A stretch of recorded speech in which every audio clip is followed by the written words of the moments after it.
Kimiko, thank you so much for joining us. We are here in Nairobi for TED Countdown, and I am super excited to hear you speak later on today. I know you said to me, no pressure, don't put pressure on you. Can you give us a little sneak peek of what it is that you're going to be talking about in your talk? Yes. First of all, thank you for having me here. That's great. So my talk on my TED Talk is about my transition from saying no to saying yes. So I had been campaigning about climate and also fighting against new coal power development in Japan after the Fukushima nuclear accident. So I've been saying no for new construction, and then I've been made some success. But after that, just saying no isn't enough. That's what I discovered. So I try more multiple approach to make the transition happen. So I will talk about that.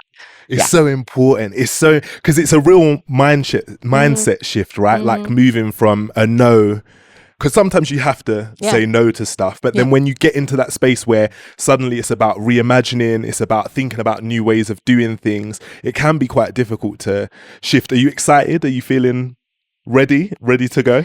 Yes. I've been with the climate organization doing the advocacy for over 20 years.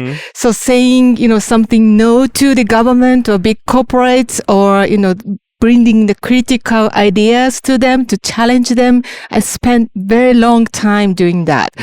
But I think this is the time to cultivate the new way of living, new way of developing economy. So this is not really exactly the same, but I have done that. So this is really the new ways to try to create something new. So I haven't really had a clear idea what to do with it, but I'm trying to challenge that. Yeah, trying to push yourself into a space where you're saying yes more often, which is good. Okay, I want to dive into the meat and potatoes of this conversation. And I'd like to start with like Japan in general, because growing up, I was a big anime fan, which I'm sure lots of people say, and is obviously not everything about Japan. But my vision of Japan has always been like the country and the Tokyo as the city of the future. Like, it's where we're going. It's where we're all going. There's bullet trains. Everything's fast. There's lots of lights. And I know that you won the Goldman Environmental Prize for Islands and Island Nations, which is also, I think, referred to as the Green Nobel Peace Prize. So congratulations. Thank you. You won that in 2021. Can you tell me a little bit about why you won that award? What was the work that you were doing at the time? I know you mentioned a big accident that was maybe part of that. Yeah. So your image of Tokyo and Japan is correct. Okay, actually, cool. It's very technology advanced country, right? Very efficient and very developed. Biggest, one of the biggest, economy in the world, and one of the biggest CO2 emitter. This is the 5th biggest emitter of CO2. So we are rich countries. But after the World War II, Japan developed economy very fast and then has been so successful. So we have very well developed structure and systems based on fossil fuel economy, right? So we have a lot of coal-fired power plants, gas power plants, nuclear power plants that, generate electricity for us. And after Fukushima nuclear accident, even before that, already we hadn't had any new coal power plant projects because of the Kyoto Protocol. Already climate change issue had been in. But after Fukushima nuclear accident, big change we saw very big change, right? Because of the uncertainty of the electricity supply. The Japanese government and companies started to build new coal-fired power plants. That is totally, opposite for our efforts to climate change. Right, and especially based on the Kyoto Agreement, that seems like a step backwards, right? Like that's not what we were supposed to be doing. Okay. So, I've been working on the UN climate negotiations or national climate policy, but I thought that have to stop this, new project. The number of the project was like 50 units. So it's a lot. Yeah. So I changed my approach and then enter the community, talk with people, and then create some movement on the ground. And then have done a lot of things, communications or, data trackings or citizens engagement. And then we were sort of able to cancel 1/3 of the new projects through these few years of campaigning. So I got Goldman Environmental Prize because of the cancellation of these projects. So it was the coal plants that you managed to say no, like you were saying no. Yeah. And it stopped a lot of the development of all of those new. Yeah. Wow. So what was the impetus behind Japan moving towards coal? Did you say coal, wind, and there was something else? There's another type of energy. We can cut that. But yeah, what was the impetus behind Japan moving from nuclear back to coal? Yeah. So the Japanese electricity are generated by mostly fossil fuels, coal and gas, and nuclear. So people are very used to have these technology as a stable electricity supply. Right. So there could be one way that Japan promote renewable energy instead of coal after the Fukushima nuclear accident. And actually we saw some, promotion of the renewable energy. But because of the well-formed structured infrastructure already we have, the companies of industry prefer to have a technology that they were good at already. Right. So that was coal power or, the gas power plants. So they went backwards, unfortunately. Right. But didn't we have a choice to promote renewable energy? That was a great opportunity. Yeah. But we sort of missed that opportunity.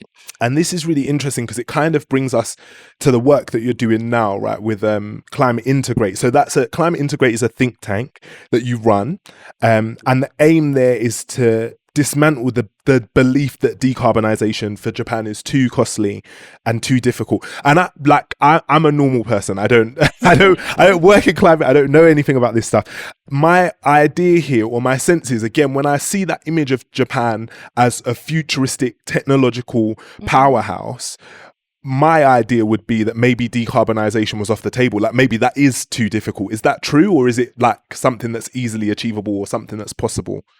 Well, many people think that, decarbonization is our national goal. Government commit to net zero. Oh, they've committed to net zero. Okay. However, including the government, the companies, so even people don't think that it's possible. Right.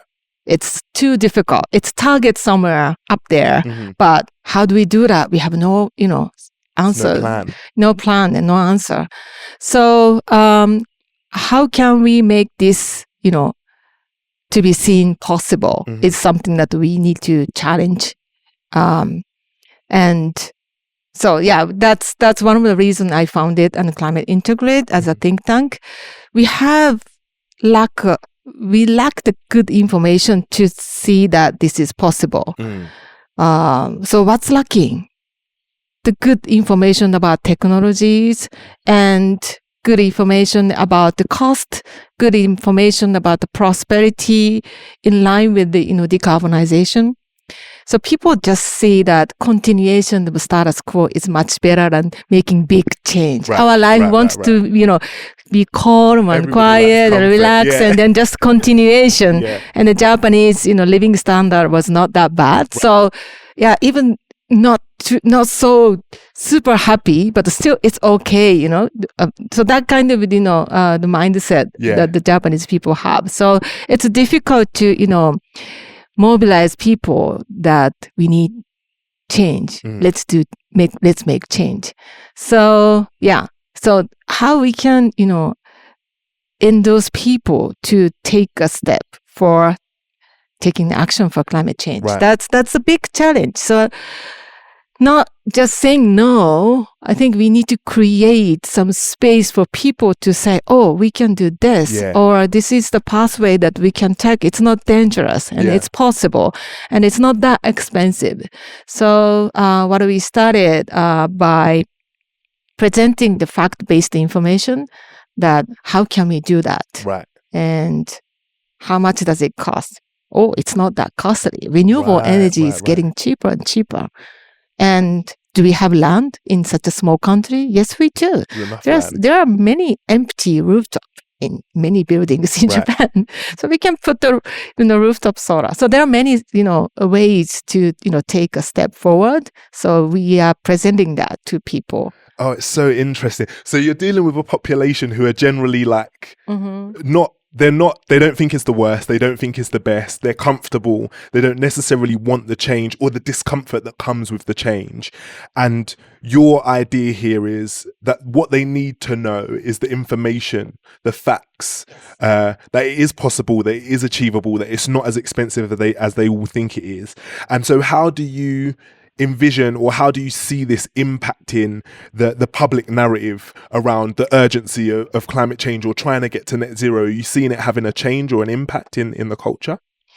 People is feeling climate change. We have extreme heat and landsliding after the flood, and people are worried about the children's how they can protect them, and the food like vegetables or fish all affected by changing climate. So people feel worrying about it, concerned about it, but that doesn't necessarily connect it to doing something to change things. I feel that. There's a big gap between seeing something wrong and being like, I can do something.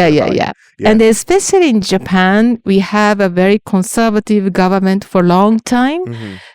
So not that big, regime change happened occasionally. So people don't see that individual have a power to change something. People, doesn't trust themselves that we have a power. So telling people that you are the one to make change, to save this world or protect climate. So I think this is very important to start from on the ground and talk with people that this is we are the one to, take a step forward. So that's quite, challenging in this community. People don't want to say no to the government. Saying no to the government is a bad thing. That's you're not supposed to do that. We have a culture of to respect people or have harmony, So in this culture, how can we cultivate, the momentum to take action? So that's what I'm challenged. Very different from what I have done for fighting against coal power. Because easy to motivate people or mobilize people against something, but much more difficult to move people into believing something's possible and believing that they should be part of that. And I love this idea that like the story that you're telling is so contextual to the people you're telling the story to. There are all of these like rules or unwritten kind of norms about how we respect people, how we respect culture, what we believe about ourselves, what we believe about disruption maybe. And so I know that with Climate Integrate, you're targeting specifically the power sector. You're thinking about 2035, trying to reach net zero, trying to decarbonize the country, trying to decarbonize the nation. I'm wondering, like, if there are any key, either maybe policy or technological kind of levers that might be particularly useful when it comes to reaching this goal. And what are the things like practically that you're trying to get people to buy into? What are the things that you want people to change? Yeah, so my vision is to promote renewable energy by up to 90% and then achieve full decarbonization. It's a big vision. So my primary target is, of course, yes, from our prime minister, and yes, from big corporates, yes, from big utilities. Our primary target is big one, who have power, right, to make big change. But the reason I am working on the communications or narrative is because if we really want to change that big, figures, who have power to change. We need to have people power to say yes for this change. Without having that power, the companies or government who have power just listen to the people who have power already in the vested interest or incumbent. Right. So I think what is lacking in our community and country is the voice and power of people. So even though my institute is think tank doing the policy work or research, I strongly feel that having power from people is necessary in order to achieve that policy change.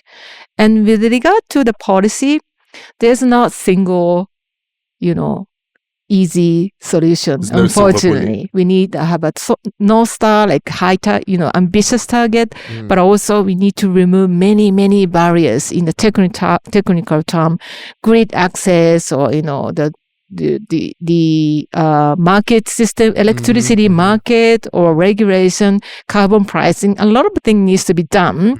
But once we have a strong voice to say yes for renewable energy, I think this is gonna be a strong power to direct to the different technical pieces to be changed. So I think what is necessary is political will and the people's will to go to protect climate. Yeah, I like that as a plan because it sounds very achievable. Like it doesn't sound like, considering how many things there are to change, you could get lost in the weeds of trying to do this and this and this and this. But instead, you're focusing on political will, public will, and moving people towards better visions of what the future could be like. And I guess actually maybe a nice place for us to kind of wrap up here is in terms of that vision of the future. What does your vision for a fully decarbonized Japan look like? What are you imagining? What do you think it will be like when you see that? Well, Japanese people and Japanese culture is very attached to and connected to nature. And sometimes people are very spiritual. And the people have a very good, sense of being nature. But many of us forget about that in the current, the economic, very we're something and nature is a different thing that we use. Yeah. And then also we are the people to care each other. So I think with, the flow of renewable energy, this is locally sourced. People can build renewable energy by their own choice, and then people use it, and then people, share these technologies and then electricity together. So I think it is my vision for the 100% renewable energy Japan is people are so happy with renewable energy nearby, not from Middle East, not from Australian coal, but very environmental friendly, and then get back to our beauty of being Japanese people. So I think the Japanese doesn't have much issue about, poverty like many other countries, but that doesn't necessarily mean that people are happy. Right. So I think bring in, back the happiness to our, life is something that I'm envisioning. Yeah. Aligning the, decarbonization pathway. I love it. I think you're the first person I've ever heard describe happiness as a direct outcome of renewable energy. But I think it's so important. It's such a beautiful image of like people just being happy and reconnected with nature and feeling like everything's working, everything's fine, everything's good. And you believe it's possible? You think we'll get there? Yes. Yeah. I am always optimistic, and I have great people who believe in that. So that makes me more optimistic. And yes, we can achieve that goal for sure. Kimiko, thank you so much for chatting with us. I've had such a nice time. And I'm really looking forward to hearing your talk later on today, hearing about saying no less, saying yes more, and what it can look like for us to envision or imagine that.